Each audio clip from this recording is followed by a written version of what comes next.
name is Mason Kelly, and I'm a student at the University of Louisville. Today I'm going to be talking to you about using demonstration effectively when teaching. During this, I'm going to make three main points, and those 3 points are: one, state the purpose for using a demonstration method for training instead of a lecture or a brainstorming activity. Step 2 is identify 3 steps or rules when giving a demonstration as a teacher.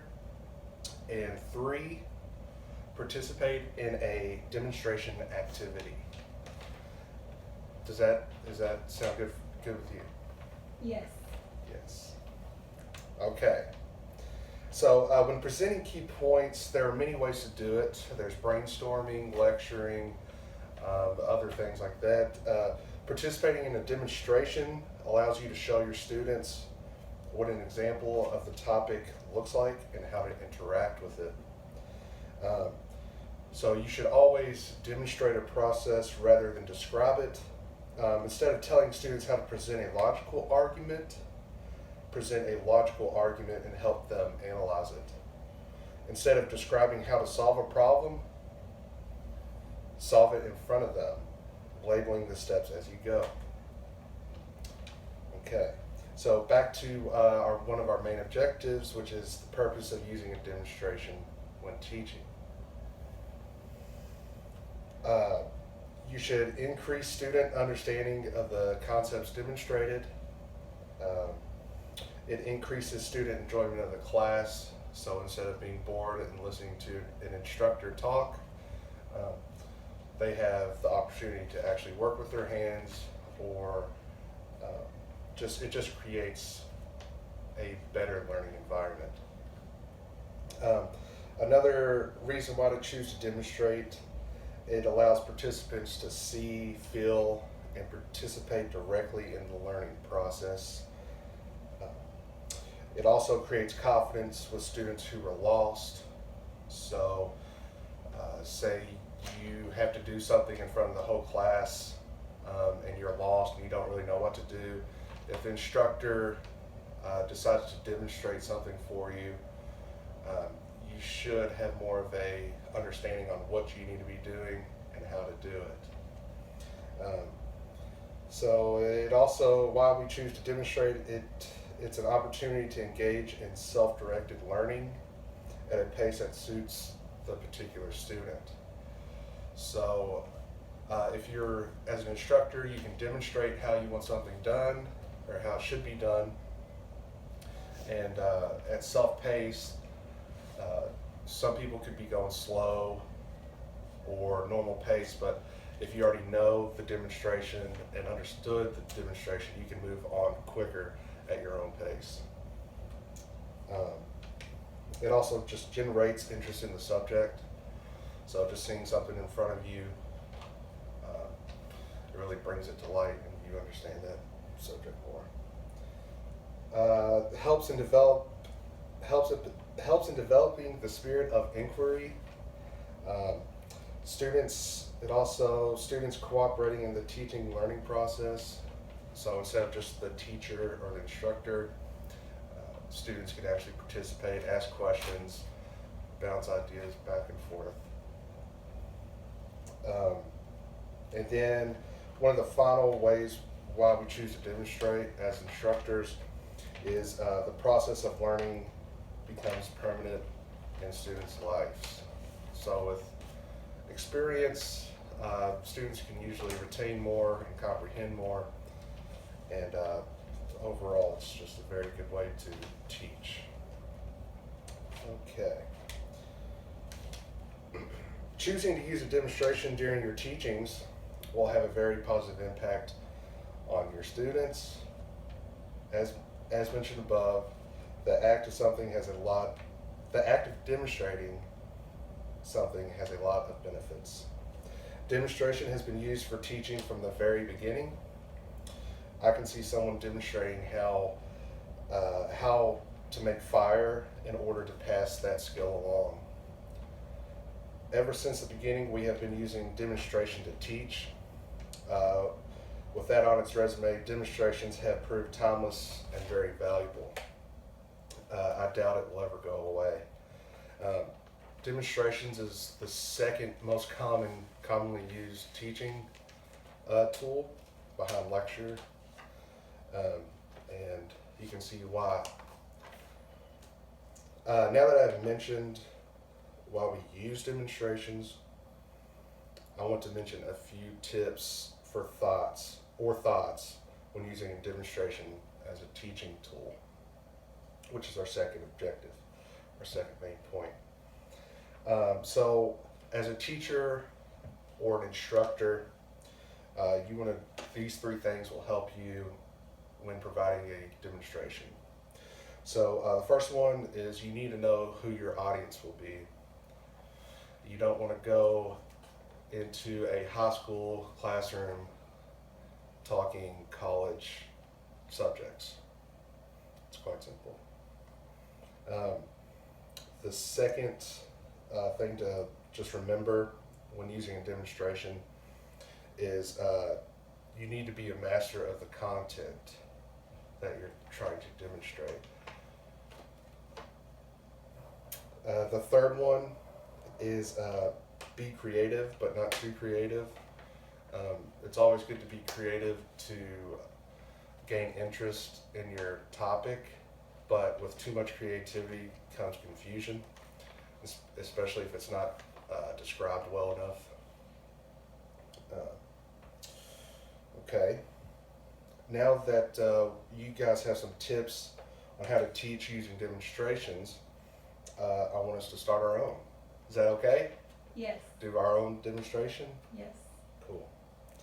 Okay, so it's going to be a simple and quick demonstration. We're going to do a paper airplane. Okay, but I'm going to do it first as demonstration. So we're going to start the paper like this, and then we're going to take our right corner and fold it halfway. Can you see this?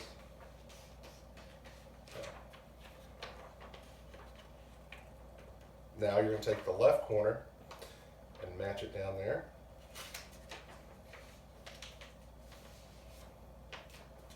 Paper airplanes are very difficult, so pay attention. Okay, so now you have your paper. You're going to take that and fold it all the way in half. Okay? Should look like this, face on. All right, now we're going to take our wings here and we're going to fold them down so that we leave a little bit of a body. Okay, so you see that? Fold it down.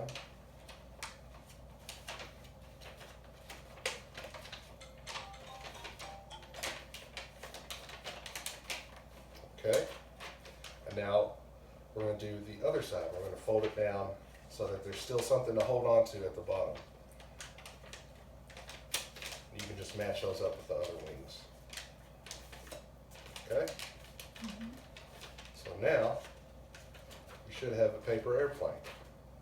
Okay? And if you want to get fancy, you pull up the sides here, like little rudders, little flaps. This is a fancy airplane, so pay attention. Okay? And that is how you make a paper airplane. All right? There you go. Oh, it's not over. It's not over. It's not over. Because I want you to make a paper airplane as well. Okay. Okay? It's pointless if I just demonstrate and we don't do anything.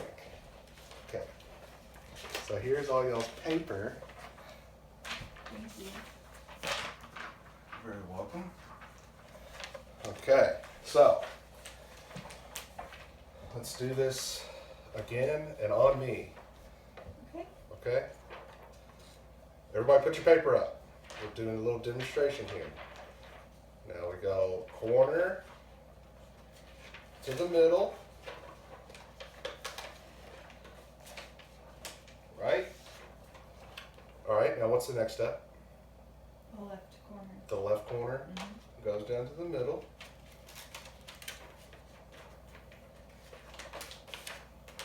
Okay, good job. Now it goes folds in half, right? Mhm.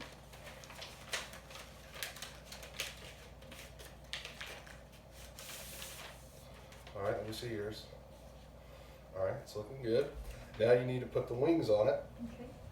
So you're gonna fold these and leave in a little body area to hold on to.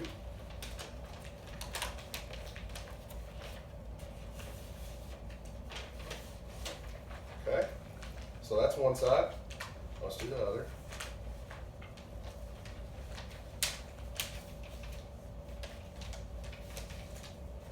Okay, let me see yours. Okay, it's looking good. It's definitely flyable, but we need to add some stability to it. So we need to put those flaps on, okay? So you take it from the wing, Mhm. and you just fold it upwards, barely, just a little bit of it. Okay?